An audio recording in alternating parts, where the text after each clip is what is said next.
आज हम एक ऐसी प्राचीन तकनीक पर गहरी नज़र डाल रहे हैं जो शायद आराम यानी रिलैक्सेशन की हमारी पूरी समझ को ही बदल दे। ये सिर्फ सोफे पर लेटकर टीवी देखने या झपकी लेने के बारे में नहीं है, बल्कि ये एक साइकिक स्लीप या कहिए कि चेतन निद्रा की अवस्था है। और इसके लिए हमने स्वामी सत्यानंद सरस्वती के ग्रंथ योग निद्रा को अपना आधार बनाया है। और हमारी आज की पड़ताल का मिशन ये समझना है कि ये जागरूक नींद असल में है क्या, ये काम कैसे करती है और इसके चौंकाने वाले इस्तेमाल क्या हैं। तनाव कम करने से लेकर ऐसा दावा है कि नींद में नई भाषाएं सीखने तक। चलिए इस दिलचस्प दुनिया में उतरते हैं। बिल्कुल। और ये समझना जरूरी है कि ये कोई जादुई चीज नहीं है। ये मन की गहरी परतों को खोलने की एक बहुत ही व्यवस्थित वैज्ञानिक विधि है। ये सिर्फ शरीर को सुलाना नहीं, बल्कि मन को जगाना है। बुनियादी सवाल से ही शुरू करते हैं। योग निद्रा है क्या? ज्यादातर लोगों के लिए, और मैं मानती हूँ मेरे लिए भी, रिलैक्सेशन का मतलब होता है काम से घर आकर आराम कुर्सी पर बैठ जाना। लेकिन ये किताब कहती है कि असली विश्राम इससे कहीं ज्यादा गहरा होता है। हाँ, और यहीं पर सारा फर्क है। किताब जिसे असली विश्राम कहती है वो निष्क्रियता नहीं है, इसलिए वो इसे गतिशील नींद या डायनामिक स्लीप कहती है। गतिशील नींद? हाँ, इसे ऐसे समझिए कि ये जागने और सोने के बीच की एक सीमा है, एक पुल है, एक ऐसी अवस्था जहां शरीर तो सो रहा होता है, लेकिन आपका मन, आपकी चेतना वो पूरी तरह से जगी हुई होती है। जागते हुए सोना, ये सुनने में ही थोड़ा विरोधाभासी लगता है। लेकिन है नहीं। देखिए, संस्कृत में योग का मतलब सिर्फ आसन नहीं, बल्कि एक निष्ठ जागरूकता या वन पॉइंटेड अवेयरनेस है। अच्छा। और निद्रा का मतलब है नींद। तो ये हुई जागरूकता के साथ नींद। इस अभ्यास में चेतना बाहर की दुनिया से, मतलब हमारी पांचों इंद्रियों से हटकर पूरी तरह से अंदर की ओर मुड़ जाती है। और शायद आज की दुनिया में अंदर की ओर मुड़ना सबसे ज्यादा जरूरी है, क्योंकि किताब 3 तरह के तनाव या 3-fold टेंशन की बात करती है जो हमारी सारी समस्याओं की जड़ है। वो कौन कौन से हैं? ये बहुत महत्वपूर्ण बात है। पहला है मांसपेशीय तनाव यानी मस्कुलर टेंशन। ये हमारे शरीर, हमारे नर्वस सिस्टम और हार्मोन्स के असंतुलन से जुड़ा है। दिन भर की भाग दौड़, गलत पोस्चर, वो सब इसमें आता है। दूसरा है भावनात्मक तनाव, इमोशनल टेंशन। ये जीवन के द्वंद्वों से आता है। प्यार, नफरत, फायदा, नुकसान, सफलता, असफलता। हम इन भावनाओं को महसूस तो करते हैं पर अक्सर दबा देते हैं, जो अंदर ही अंदर एक गांठ बन जाती है। मुझे लगता है कि इन तीनों में से भावनात्मक तनाव को हम सबसे ज्यादा नजरअंदाज करते हैं। शारीरिक दर्द तो फिर भी दिख जाता है, पर अंदर का बोझ। बिल्कुल सही कहा। और तीसरा है मानसिक तनाव, मेंटल टेंशन, जो हमारे दिमाग की कभी ना रुकने वाली चक्की का नतीजा है। हाँ, वो तो है। मन में लगातार विचार, चिंताएं, योजनाएं, ये सब चलता रहता है। हम सो भी जाते हैं तब भी मन कहीं ना कहीं दौड़ रहा होता है। योग निद्रा इन तीनों स्तरों पर एक साथ काम करती है और तनाव को सिर्फ दबाती नहीं, बल्कि जड़ से खत्म करने का रास्ता दिखाती है। और यहाँ से ये और भी दिलचस्प हो जाता है।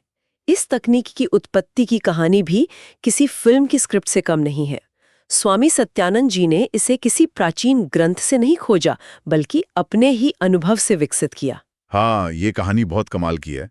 वे बताते हैं कि अपने गुरु के आश्रम में रहते हुए उन्हें रात में एक संस्कृत स्कूल की रखवाली का काम मिला था। वहां छोटे छोटे बच्चे सुबह 4 बजे उठकर जोर जोर से वैदिक मंत्रों का जाप करते थे और स्वामी जी उस वक्त पास में ही सो रहे होते थे। अच्छा। उन्होंने कभी सचेत होकर उन मंत्रों को सुना या सीखने की कोशिश नहीं की। तो मतलब वो बस बैकग्राउंड में एक संगीत की तरह चल रहा था। बिल्कुल। लेकिन कई साल बाद जब वो किसी और शहर में एक कार्यक्रम में गए और वहां वही मंत्र सुने तो वे चौंक गए। क्यों? उन्हें वो सारे मंत्र शब्दशः याद थे। उन्हें लगा कि शायद पिछले जन्म में सीखे होंगे, लेकिन उनके गुरु ने उन्हें समझाया कि तुम नहीं सो रहे थे, तुम्हारा शरीर सो रहा था। तुम्हारा सूक्ष्म शरीर, तुम्हारा अवचेतन मन, वो जाग रहा था और सब कुछ रिकॉर्ड कर रहा था। वाह। यहीं से उन्हें ये कमाल की बात पता चली कि ज्ञान हमारी इंद्रियों के बिना भी सीधे अवचेतन मन तक पहुंच सकता है। और यहीं से योग निद्रा की नींव पड़ी। बिल्कुल। ये एहसास कि नींद की अवस्था में भी सीखना संभव है, और ये सिर्फ मंत्रों तक ही सीमित नहीं रहा। किताब में एक और अविश्वसनीय किस्सा है, एक शरारती लड़के का जिसे स्कूल से नफरत थी। हाँ, ये तो सुनने में लगभग एक सुपर पावर जैसा लगता है। क्या था वो किस्सा? स्वामी सत्यानंद ने उस लड़के पर एक प्रयोग किया। जब वो लड़का सो जाता तो वो उसके पास बैठकर गीता के श्लोक, उपनिषद और दूसरे भाषाओं के पाठ सुनाते। और नतीजा? नतीजा ये हुआ कि 2 साल के अंदर उस लड़के ने बिना कभी स्कूल गए 11 भाषाएं सीख लीं। 11 भाषाएं, ये तो अविश्वसनीय है। लेकिन एक सवाल मन में आता है, क्या ये सिर्फ एक असाधारण मामला था? मतलब क्या आज के दौर में कोई स्टूडेंट परीक्षा की तैयारी के लिए इसका इस्तेमाल कर सकता है? बहुत अच्छा सवाल है। देखिए, ये कोई जादू की छड़ी नहीं है।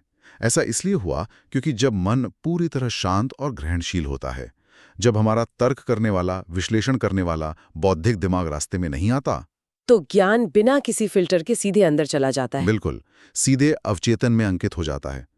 आज के स्टूडेंट के लिए भी यह संभव है, लेकिन शर्त वही है, पहले मन को उस गहरी विश्राम की अवस्था में लाना होगा जहां वो ज्ञान को सोखने के लिए तैयार हो। समझ गई, मतलब पहले जमीन तैयार करनी होगी, फिर बीज बोया जा सकता है। और बीज बोने की बात से ही किताब का एक और बहुत महत्वपूर्ण हिस्सा याद आता है, संकल्प। ये हमारे न्यू ईयर रेजोल्यूशन से कैसे अलग है? हम हर साल कुछ ना कुछ तय करते हैं और कुछ ही हफ्तों में भूल जाते हैं। संकल्प और रेजोल्यूशन में जमीन आसमान का फर्क है। रेजोल्यूशन हम अपने जागृत सचेत मन से करते हैं, जिसमें अहंकार और इच्छा शक्ति शामिल होती है। मैं कल से मीठा नहीं खाऊंगा। इसमें एक संघर्ष है। हाँ, जो ज्यादातर हम हार जाते हैं। सही कहा। संकल्प एक बीज है जिससे आप योग निद्रा की उस गहरी, शांत और उपजाऊ अवस्था में बोते हैं, जब आपका बौद्धिक मन सो रहा होता है और अवचेतन मन जागा होता है। तो इसे बनाते कैसे हैं? क्या कोई खास तरीका है एक अच्छा संकल्प बनाने का? हाँ, इसका एक तरीका है। संकल्प हमेशा छोटा, स्पष्ट और सकारात्मक वाक्य होना चाहिए। जैसे, मैं धूम्रपान छोड़ दूंगा। ये एक नकारात्मक संकल्प है। इसकी जगह होना चाहिए, मेरा स्वास्थ्य हर दिन बेहतर हो रहा है, या मैं पूरी तरह से स्वस्थ हूँ।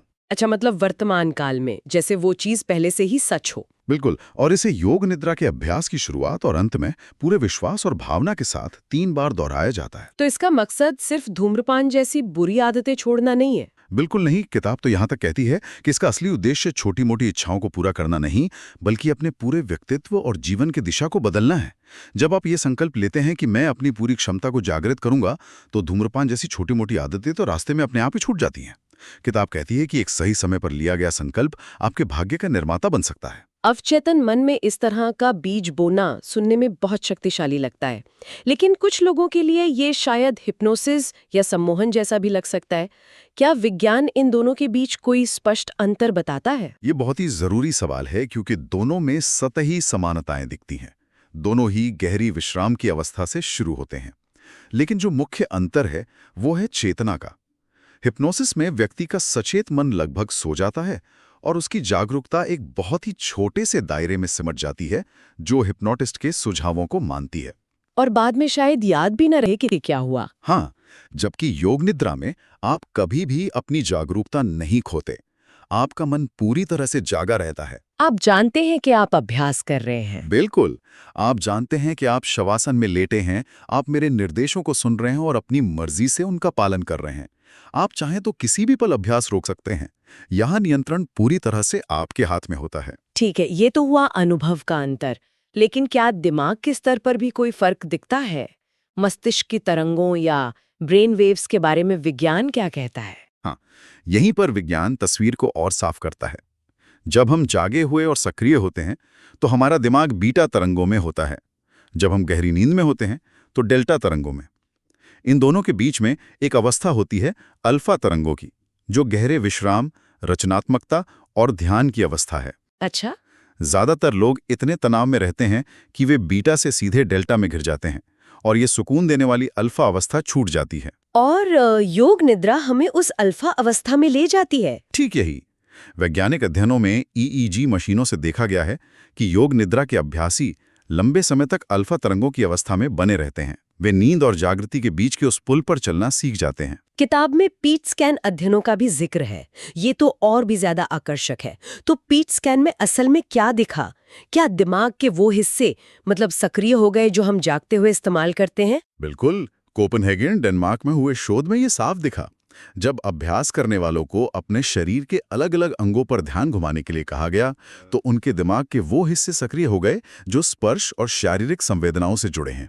वाह। जब उन्हें अपनी पहली कार चलाने की याद करने को कहा गया, तो विजुअल कॉर्टेक्स यानी दृष्टि से जुड़े केंद्र सक्रिय हो गए। और भावनाओं के बारे में? जब उन्हें खुशी जैसी भावनाओं का अनुभव करने को कहा गया, तो भाषा और अमूर्त सोच से जुड़े केंद्र सक्रिय हुए।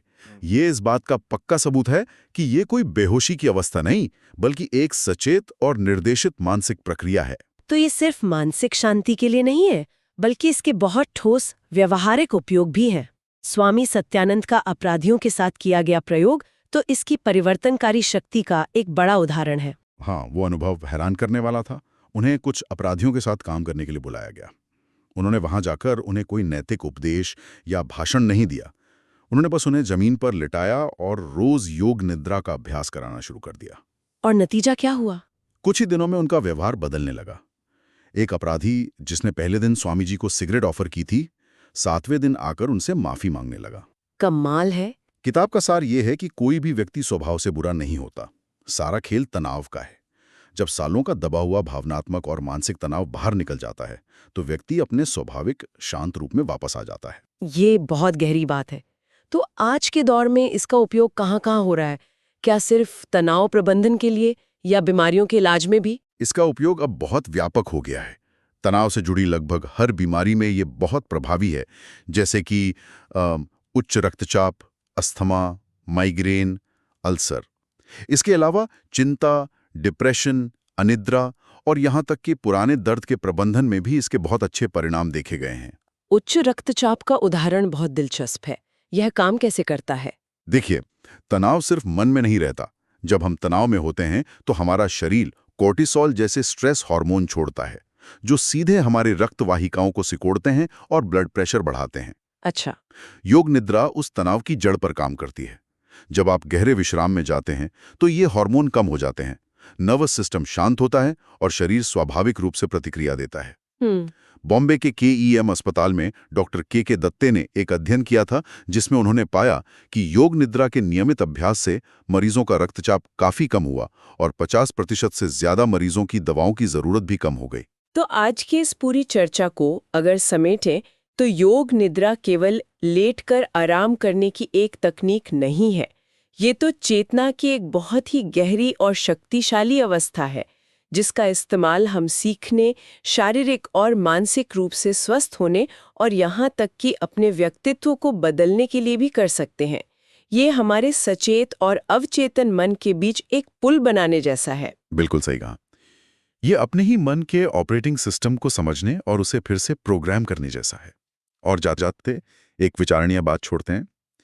किताब में एक जगह कहा गया है कि अज्ञानी व्यक्ति जागते हुए भी लगातार एक सपना देख रहा होता है, अपनी इच्छाओं का, डर का और यादों का। क्या योग निद्रा का अभ्यास हमें उस आंतरिक सपने के प्रति सचेत रूप से जागरूक होने का एक तरीका सिखाता है? और अगर ऐसा है, तो क्या इसके जरिए हम अपने मन और अपनी बनाई हुई इस पूरी वास्तविकता की एक ज्यादा गहरी समझ हासिल कर सकते हैं?